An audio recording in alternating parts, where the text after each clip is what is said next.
बाद लोगों को मकसद हयात मालूम होता है, लोगों को अपनी रिस्पॉन्सिबिलिटीज का अंदाजा लगता है, लोग अपनी ड्यूटीज को जानते हैं कि मेरा कर्तव्य क्या है, मैं क्या करूं।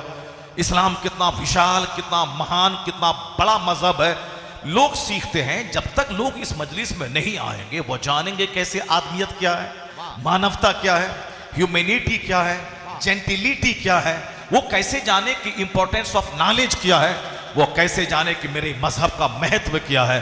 इस तरह की मजलिसों के आने के बाद कुछ नहीं मिलता है, इतना मिलता है पहला असर कि वक्ती तौर पर बंदा आजिजो खाकसार और नर्म हो जाता है और घमंड उससे दूर हो जाता है। और मुसलमानों के बीच बैठने से भी घमंड दूर होता है। अब इस घमंड को दूर करने का एक तरीका हुजूर ने बयान किया था। अच्छे लोगों की सोहबत में तो रहना ही है। हुजूर ने कहा था, आका इस्लाम ने फरमाया था कि ला तदखुलूनल जन्नत हत्ता तुमिनू। ये बुखारी शरीफ की हदीस है, तो गौर से सुनिएगा। हुजूर कहते हैं कि जन्नत में नहीं जाओगे जब तक कि मोमिन न हो जाओ। You will not inter paradise until you believe. जब तक तुम ईमान नहीं लाओ उस वक्त तक तुम जन्नत में नहीं जाओगे। जन्नत में मोमिन जाएगा, चाहे काफिर कोई 1,00,000 हॉस्पिटल बना ले, उसका बेनिफिट दुनिया में मिलेगा।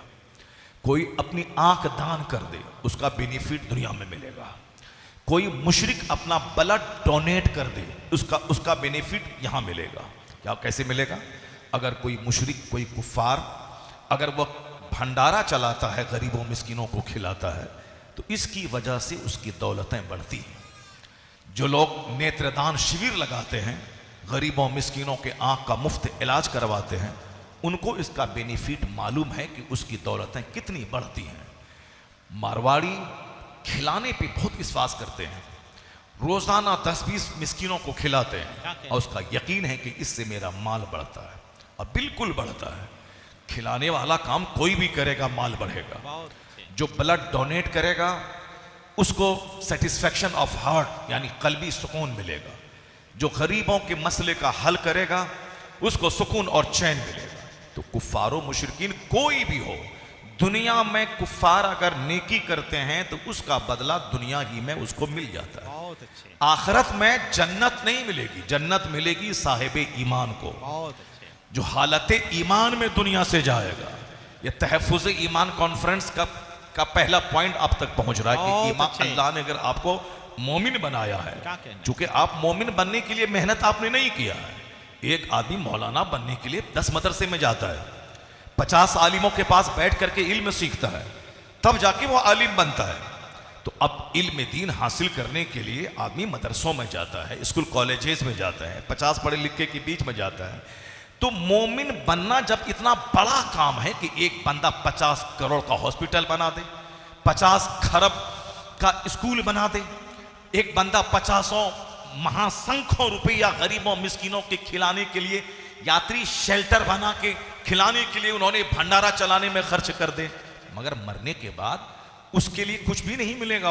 वहां उसको मिलेगा जो हालत ईमान में दुनिया से चला गया, जो कलमा पढ़ते हुए दुनिया से चला गया। वह 1000 बदअमल रहे, मगर गुनाहों की सजा काटने के बाद या अल्लाह ताला रहमो करम फरमा दे तो पहले ही दिन से वो जन्नत की बहारों में रहेगा महासंख्यों साल। दुनिया में तो चाहे सोने का घर बना लें, चांदी का घर बना लें, चाहे 50 कॉलेज बना लें, पूरे मुजफ्फरपुर का आप मालिक बन जाएं, पूरे महसी का आप मालिक बन जाएं, सारी जमीन खरीद लें, मगर 70-80 साल के बाद 70-80 साल के बाद आपको सब कुछ छोड़ करके कब्रिस्तान में 2 गज जमीन के अंदर जाना होगा।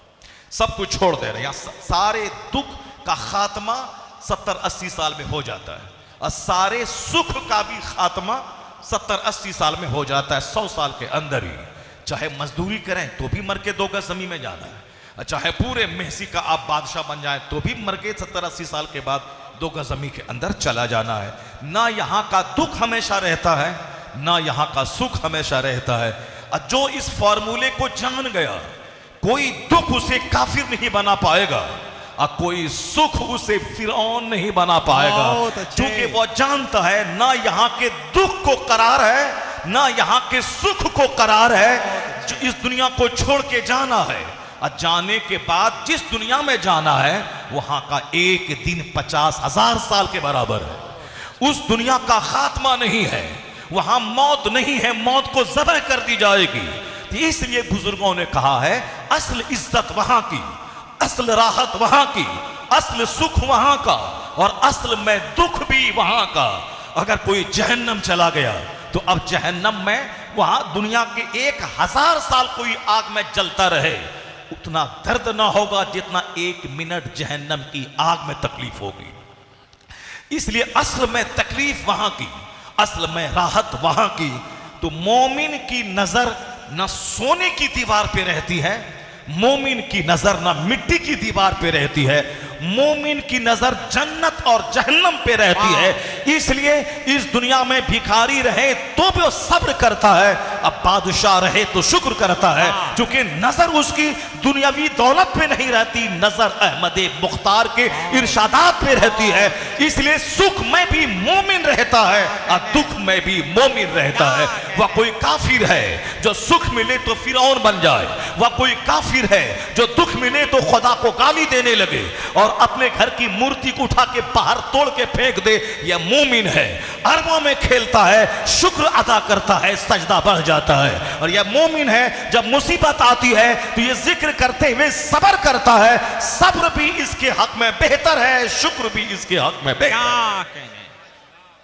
नारे तकबीर, नारे रिसालत, तहफ्फुज़े ईमान कॉन्फ्रेंस। हाँ, मुझे मालूम है कोटा में जो बच्चे पढ़ने जाते हैं नीट की तैयारी करने के लिए, आजकल हर महीने में वहां से सुसाइड की खबरें आती कि इतने बच्चे नीट की तैयारी कर रहे थे, वो बच्चे वहां फांसी के फंदे पे लटक गए। आप लोगों को मालूम होगा, अखबारात में खबरें आती रहती हैं। बच्चे गए, अब उनको लगा कि मैं डॉक्टर नहीं बन पाऊंगा, मेरे माँ बाप की उम्मीदें हमसे वाबस्ता हैं, तो अब मैं क्या करूंगा? एक रास्ता है, जहर खा के मर जाओ। एक फिल्म का एक्टर था सुशांत सिंह राजपूत, बिल्कुल हैंडसम स्मार्ट, इसी बिहार का रहने वाला, लेकिन उनको ऐसा लगा कि अब मैं फिल्म इंडस्ट्रीज में बहुत ज्यादा कामयाबी हासिल नहीं कर पाऊंगा, जो करोड़ों कमाया अब अरबों कमा नहीं पाऊंगा, खरबों कमा नहीं पाऊंगा। उसके लिए मुस्तकबिल बड़ा डार्क नजर आया, तो गनीमत इसी में समझा कि फांसी के फंदे पे लटक के मर जाऊं। मर गया, जबकि उसको मरने की कोई जरूरत नहीं थी, फांसी के फंदे पे लटकने की जरूरत नहीं थी। खूबसूरत था, एडवर्टीजमेंट करता, किसी कंपनी का ऐड देता, ऐसे ही वो लाखों करोड़ों कमा लेता। भले ही फिल्म नहीं मिलती उसको, करोड़ों नहीं कमाता, लेकिन अब तक जो शोहरत हासिल कर चुका था, दौलत कमा चुका था, इसी को वो कायदे से खाता तो जिंदगी उसकी गुजर जाती। लेकिन चूंकि हर बड़े को बड़ा बनने की हवस है, करोड़पति को अरबपति बनने की हवस है।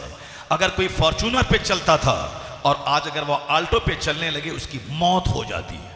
अगर कोई अपने घर में आराम से रहता था, उस घर को बेच करके सारी जिंदगी आराम से खा सकता है, लेकिन अपने एक दुकान और अपने घर को बेचना उसके लिए मौत के मुतरादिफ है। इसलिए जो ऊंचा हवाई जहाज पे उड़ता है, अब अगर वह साइकिल पे चलने लगे, उसके लिए मौत की बात होती है। तो अब उन्होंने जहर खा के मर, जिसकी नजर दौलत पे रहेगी उसको तो सुसाइड करना पड़ेगा, जिसकी नजर समाज पे रहेगी उसको तो जहर खा के मरना पड़ेगा। क्योंकि दुनिया की कोई चीज एक हालत पे नहीं रहती है, यहां दिन आता है, रात आती है, रात के बाद दिन आता है। अभी 10 दिन पहले बदन जल रहा था, अभी रात कूल हो गई, रात ठंडी हो गई, अब चादर ओढ़ के सोना पड़ रहा है। गर्मी थी, अब नहीं रही, बारिश थी, अब नहीं रही, आंधी थी, अब नहीं रही, तूफान था, अब नहीं रहा। मैंने यही बात पटना में आज से 2 साल पहले वहां की एक बड़ी मस्जिद में जुमा की खिताब में मैंने कहा था कि तुम लोग इस्लाम के ताल्लुक से हिंदुस्तान में जो कुछ हो रहा है घबरा जा रहे हो। अल्लाह कहाँ है, रसूलुल्लाह कहाँ है, सारे लोग सता रहे हैं, मेरे घर में जबरन मेरा झंडा हटा के अपना झंडा गाड़ के कब्जा करना चाह रहे हैं। ये क्या हो गया साहब? ताकत पे घमंड इसको हो गया है, हुकूमत पे घमंड इसको है, हुकूमत पे गुरूर इसको है, न जाने हमको जिंदा चबा के खा जाएगा। अल्लाह कहाँ है? ऐन अल्लाह, ऐन अल्लाह, अल्लाह कहाँ है? Where is Allah? Where is prophet of Allah? अल्लाह के पैगंबर कहाँ है? कहाँ है गौसे पाक की रहमत? सारे लोग इसी तरह की बातें करने लगते हैं। अल्लाह कहाँ है? हमारा मुस्तकबिल क्या है? इस्लाम क्या होगा? इस्लाम का आने वाला दिन कैसा है? हमारी दाढ़ी रहेगी कि नहीं रहेगी, हमारी टोपी रहेगी कि नहीं रहेगी। लोग इस तरह की बातें उस वक्त भी करते थे और जब भी संकट में पड़ते हैं लोग करते हैं। मैंने कहा था, ए पटना वाले, मैंने सुना था कि तुम्हारे पटना की सड़कों पे कश्ती चलती थी, ये बताओ आज कहां है वो कश्ती? इतनी बारिश हुई थी पटना में आज से 2 साल पहले, इतनी बारिश हुई थी हसन भाई कि वहां कश्ती चल रही थी सब पटना की सड़क पे। मंत्री अपने घर से बाहर निकलने के लिए दरवाजे पे कश्ती लगा, कश्ती पे बैठ के तब वो बाहर जाते थे। पटना की सड़कों पे पानी ही पानी था, वह कश्ती चलती थी। मैंने कहा अब बताओ वो कश्ती कहां है? कश्ती है, वो बारिश है? नहीं है। तो बारिश आती है चली जाती है, तूफान आता है चला जाता है, आंधी आती है चली जाती है, शदीद हवा चलती है चली जाती है, जलजला आता है चला जाता है, फिर मौसम नॉर्मल होता है। यानी किसी हालत को दुनिया में करार नहीं है। तो फिर तुमने क्यों समझ लिया कि मेरा मुस्तकबिल कैसा रहेगा? 1400 साल से कितनी आंधियां चली, यजीदियत की आंधी चली, चंगेजियत की आंधी चली, फिरौनियत की आंधी चली, अबू जहल की आंधी चली, अबू लहब की आंधी चली, मगर ये बता दे वो आंधी है कहां? इस्लाम मुस्कुरा रहा था, आज भी मुस्कुरा रहा है, इसलिए ये आज की आंधी है, कल खत्म हो जाएगी। कोई गुल बाकी रहेगा न चमन रह जाएगा, पर रसूलुल्लाह का दीने हसन रह जाएगा। नारे तकबीर, नारे रिसालत, अज़मते मज़हबे इस्लाम, फैज़ाने गरीब नवाज, मसलके आला हजरत, फैज़ाने सरकारे महसी। ए मेरी कौम, ए मेरी कौम, जिंदाबाद जिंदाबाद। किसी चीज को इस दुनिया में करार नहीं है। दुनिया की कोई चीज एक हालत पे नहीं रहती है और दुनिया में जिंदगी गुजारते हुए हर आदमी को इसका तजर्बा हासिल है कि जिंदगी में कितनी मुश्किलात आती हैं, जिंदगी में कितने खतरनाक दिन आते हैं, लेकिन जो सब्र और धैर्य के साथ रह गया उसको कोई आंधी गिरा नहीं सकती है, उसको कोई तूफान उखाड़ नहीं सकता है। हर आदमी अब आंख बंद करके अपनी जिंदगी में देखें कि आपके बचपन के दिन कैसे थे, आपके वालिद ने कितना दुख सहा, आपको कितनी दर दर की ठोकरें खानी पड़ी, आपको किस कदर मुश्किलात का सामना करना पड़ा, लेकिन आप खड़े हैं, आप जमे हुए हैं। आपके धैर्य ने, आपके पेशेंस ने, आपके सब्र ने आपको इज्जत दिला दिया। आज पैसे की फरावानी है, किराए के घर में रहते थे, अपना घर है, साइकिल नहीं थी, आज कार पे चल रहे हैं। पहले आप पैदल चलते थे, आप हवाई जहाज से उड़ रहे हैं। आपके सब्र ने पिछले सारे गमों को भुला दिया। आप सेटिस्फैक्शन ऑफ हार्ट के आपके पास है, तसल्ली कल्ब आपके पास है। गरीब थे, मालदार हो गए। तो हजरत मौला अली ने कहा था कि जिस तरह यह सर है उसके बाद यह धड़ है, यह दोनों मिलके एक वजूद बनता है। सर ये पूरे जिस्म का मेन पार्ट होता है, जो पूरे जिस्म को साहब उसको डील करता है, उसकी क़यादत करता है, पूरे जिस्म को चलाता है। ये हेड है, हेड ये सरदार है। इसीलिए हेलमेट पहनने का आदेश है कि आप हेलमेट पहना कीजिए। अगर पाँव टूट गया कोई हर्ज की बात नहीं है, हाथ टूट गया कोई हर्ज की बात नहीं है, लेकिन अगर ब्रेन खराब हो गया तो आप मुर्दों से बदतर हो जाएंगे, मुर्दे से बदतर हो जाएंगे। इसीलिए हेलमेट पहनना ये पुलिस वाले की नहीं, ये हमारी ज़रूरत है। अब अगर कोई हमारा बच्चा ये समझता है कि पुलिस वाला सख्ती कर रहा है, हेलमेट पहनना है, अरे इस रास्ते से उस रास्ते से चले जाएंगे, ये गलती है। पुलिस वाले की ज़रूरत नहीं, वो हेलमेट हमारी ज़रूरत है। और जिस दिन सारे बच्चे जान गए कि हेलमेट हमारी ज़रूरत है, वह बोझ नहीं समझेगा, वह शौक से हेलमेट पहनेगा, शौक से हेलमेट पहनेगा। और ये जान लेगा, हम लोग भी हेलमेट पहनते हैं कभी कभी घर में जब बाइक चलाते हैं, घर से मदरसा जाते हैं, मगर वो जो यहाँ पे क्लिप लगाना होता है वो बड़ी उलझन हमको होती है, वो हम उसको नहीं लगाते हैं। लेकिन पुलिस वाले कहते हैं कि इसको अगर नहीं लगाएंगे तो फाइन करेंगे। क्यों? उसमें हमारा भला है। जैसे हम एक्सीडेंट गाड़ी से नीचे गिर गए, अगर ये क्लिप यहाँ नहीं लगाया है तो हेलमेट आपके सर से बहुत दूर जाके गिर पाएगा, फिर आपका सर जख्मी हो जाएगा, आप कोमा में चले जाएंगे, फिर उसका कोई इलाज नहीं होगा। अगर आप कोमा में चले गए, ब्रेन हेमरेज कर गया, तो ये जो पुलिस वाला सख्ती करता है ये हमारे लिए करता है ताकि तुम्हारा ब्रेन खराब ना हो, ताकि तुम्हारा हाथ पाँव टूट जाए मगर ब्रेन सलामत रहे। हाथ पाँव टूटेगा तो दोबारा हो जाएगा, साहब उस पर बैंडेज रहेगा, फिर ठीक हो जाएगा, मगर ये अगर ब्रेन टूट गया तो नहीं होगा। ये हमारे ये हेड है, पूरे जिस्म को गाइड करता है, चलाता है। हेड अगर हेड खत्म हो जाए तो जिस्म बेकार है।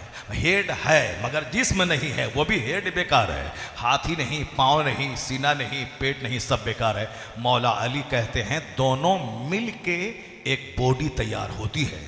उसी तरह जहां ईमान है वहां सब्र है, जहां ईमान है वहां सब्र है। अगर सब्र को ईमान से अलग कर दें तो समझ लें कि ईमान बेजान हो जाता है। और जहां ईमान है वहां सब्र है। अगर आपने सब्र नहीं किया तो बगैर धड़ के जिस्म किस काम का। तो मुसलमानों को सब्र करना है, जबरदस्ती पत्थर नहीं मारना है। मैं सुनता हूं कि साहब बंबई का एक आदमी महाराष्ट्र का, उसने हमारे इस्लाम के खिलाफ बोला, हमारे पैगंबर के खिलाफ बोला, तो हम जुलूस निकाले मध्य प्रदेश में, हम जुलूस निकाले बिहार की राजधानी पटना में कि साहब नहीं, ये हमारा मुल्क हिंदुस्तान है, ये बंदा आग लगाना चाहता है। हम उसके बाद मज़हब के बारे में जब कुछ बुरा नहीं बोलते हैं, वो हमारे मज़हब के बारे में क्यों बुरा बोलता है? क्या हमने कभी सीता के बारे में बोला कि वो ऐसी थी वैसी थी? क्या हमने राम के बारे में बोला वो 50 शादी कर लिया? क्या हमने कभी उसके कृष्ण के बारे में बोला कि वो 300 औरतों से निकाह कर लिया? कभी हमने बोला? हमको क्या ज़रूरत है? हम कुफ्र की मुखालफत करते हैं, हम शिर्क की मुखालफत करते हैं, हम पर्सनली किसी आदमी की इंडिविजुअल जिंदगी पे हम अटैक नहीं करते हैं। जब हमने तुम्हारी सीता पे अटैक नहीं किया, तुम्हारे राम की शादी पे अटैक नहीं किया, तो तुम हमारे पैगंबर की शादी पे अटैक कैसे कर रहा है? तुम हमारे पैगंबर की शादी को लेकर टारगेट कैसे बना रहा है? और अगर जिस दिन तुम हमारे पैगंबर को पढ़ लिया तो तुम जो अभी बोल रहा है ये नहीं बोलेगा, ये वही बोलेगा जो हिंदुस्तान का रामकृष्ण राव बोला था। इसलिए मैं कौम मुस्लिम से कहता हूं कि वो रामगिरी बोला, वह गंदा आदमी था, गंदी बात जबान से बोला। दिल्ली के डासना मंदिर का महंत पुजारी घंटी बजा के 2 टाका कमा के पेट पालने वाला अति नरसिंहानंद बोला, वो बोला हमारे पैगंबर के खिलाफ बोला, जो 1400 साल में कोई नहीं बोला था। वो खसीस रजील बोला, चूंकि वह रजील था, रजालत वाली सोच थी उसकी जबान से। जब यहाँ गलाजत है तो जबान से गलाजत ही निकलेगी। उसने निकाला, वहां निकाला। मगर तुम मुजफ्फरपुर के पुलिस वाले के पत्थर क्यों फेंका? तुम साहब छतरपुर के पुलिस वाले के पत्थर क्यों फेंका? क्या इसने गाली दी तेरे पैगंबर को? तेरे पैगंबर को गाली वो डासना का जलील आदमी दिया, वो बंबई का जलील रामगिरी दिया। तो सामने वाला पुलिस तेरा क्या बिगाड़ा?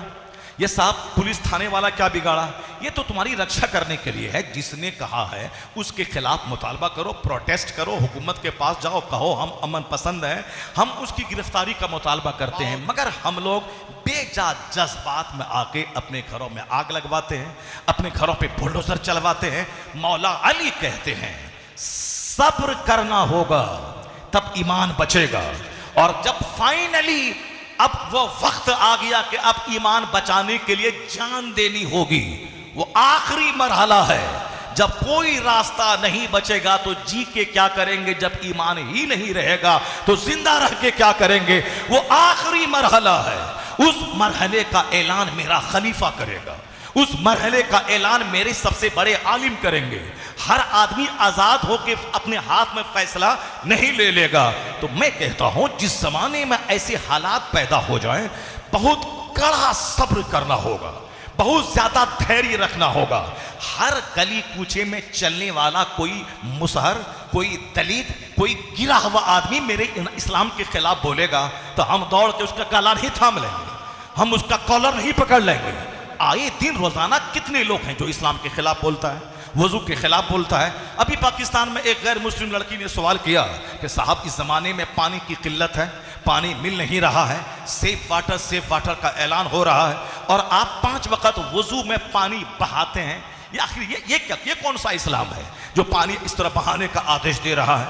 आप पानी बहा रहे हैं, वहां पानी मिल नहीं रहा है और आप ये क्या कर रहे हैं? ये बताइए कि अब दिमाग में एक सवाल पैदा हुआ, सवाल दाग दिया। अगर थोड़ी देर के लिए वो समझ लेता कि दुनिया में पानी एक बड़ी नेमत है अल्लाह की, कोई किसी फैक्ट्री में पानी तैयार नहीं हो सकता है, तो जो अल्लाह हमें पीने के लिए पानी दिया है उसी अल्लाह की इबादत करने के लिए हम पानी से वुजू कर रहे हैं। तो 1 लीटर पानी नहीं, अगर सारा समंदर खर्च करना पड़े खुदा की इबादत के लिए तो आदमी को कर देना चाहिए कि जो अल्लाह हमें पानी देने वाला है उसी खुदा की इबादत के लिए हम पानी बहा के वुजू कर रहे हैं और गुस्ल कर रहे हैं। ये इबादत खुदा की हो रही है। अभी पंडित जी के बारे में एक क्लिप आया, अब सही है कि गलत है, वल्लाह आलम भी सवाब। कहा गया कि जब तक ये नमाज सड़क पे पढ़ी जाती रहेगी ये दंगा होता रहेगा, इसलिए क्या मतलब नमाज को बंद कर दिया जाए, नमाज होती रहेगी तो दंगा होता रहेगा। ये निगेटिव सोच है उसकी। और मेरी सोच क्या है, नमाज जब होती रहेगी तो दंगा खत्म हो जाएगा। क्योंकि नमाज घमंड तोड़ती है, नमाज आदमी को सॉफ्ट बनाती है, नमाज आदमी को जन्नत का तलबगार बनाती है, नमाज आदमी के सीने से गुरूर मिटाती है, नमाज गंदे ख्याल खत्म करती है। नमाज अगर दुनिया में बढ़ गई तो ज़िना रुक जाएगा, चोरी रुक जाएगी, शराब नोशी रुक जाएगी। इसलिए कितने गंदे हो तुम कि अगर रेलवे स्टेशन पे कोई एक जवान लड़का जवान लड़की दोनों आपस में चिपक रहे हैं, पुलिस वाला देख के मुस्कुरा रहा है, नहीं कहता है कि ये तवाइफ का कोठा नहीं है, ये रेलवे का प्लेटफॉर्म है, ये गंदा काम करने की जगह ये नहीं है। लेकिन वहीं अगर मैं मुसल्ला बिछा के नमाज पढ़ता हूं, ये पुलिस वाला आ जाता है धमक के कि ये नमाज मस्जिद नहीं है, ये नमाज पढ़ने की जगह नहीं। कितनी तुम्हारी ज़हनियत गंदी हो गई।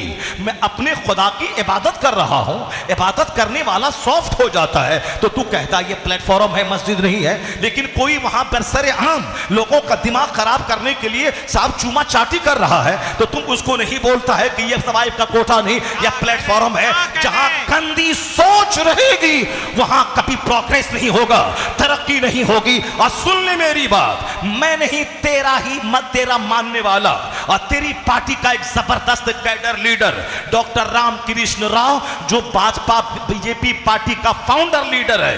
या तीन खंबे हैं भाजपा पार्टी के, एक अटल बिहारी वाजपेयी, एक मुरली मनोहर जोशी और एक आडवाणी, लाल कृष्ण आडवाणी। या तीन पिलर हैं भाजपा के जिसने पार्टी को खड़ा किया है। उसी में एक नाम मुरली मनोहर जोशी का है जो पढ़ा लिखा आदमी है, जो डॉक्टर है, तालीम याफ्ता है, उन्होंने पीएचडी की डिग्री हासिल की है।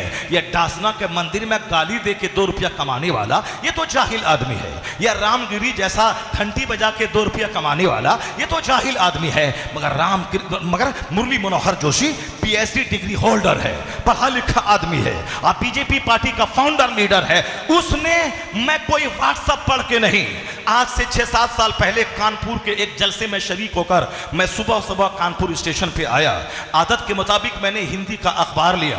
उस अखबार के पहले पेज पर खबर देख के मेरा चेहरा चमक उठा। और आज तक मैं कितनी बार लोगों से बता चुका हूं, यह भाजपा पार्टी का डॉक्टर मनोहर जोशी डॉक्टर ये क्या कहता है। वो एक दिन पहले योगा के शिविर में भाषण देने गया था। उस शिविर का इनॉग्रेशन था, उसका इफ्तिताह था। उस इफ्तिताही प्रोग्राम में चूंकि मुरली मनोहर जोशी वजीर तालीम थे, उस वजीर तालीम को एजुकेशन मिनिस्टर को बुलाया गया था ताकि आप योगा के महत्व पे आप स्पीच दे दें और वहां से वह शिविर का आगाज हो जाए। तो मनोहर जोशी की स्पीच को उस हिंदी के अखबार में कोट किया गया था। मनोहर जोशी ने कहा था सेहतमंद रहना है तो एक्सरसाइज करिए, वो योगा करते रहिए। सेहतमंद रहना है तो योगा को अपनी जिंदगी का हिस्सा बना लीजिए, वरना बीमारों का मुल्क हो जाएगा जहां कदम कदम पे हॉस्पिटल, कदम कदम पे डॉक्टर। इसका मतलब है वह बीमारों का मुल्क है। तंदुरुस्ती जहां रहेगी वहां हॉस्पिटल भी कम रहेंगे, वहां बीमार कम रहेंगे तो हॉस्पिटल की क्या जरूरत है,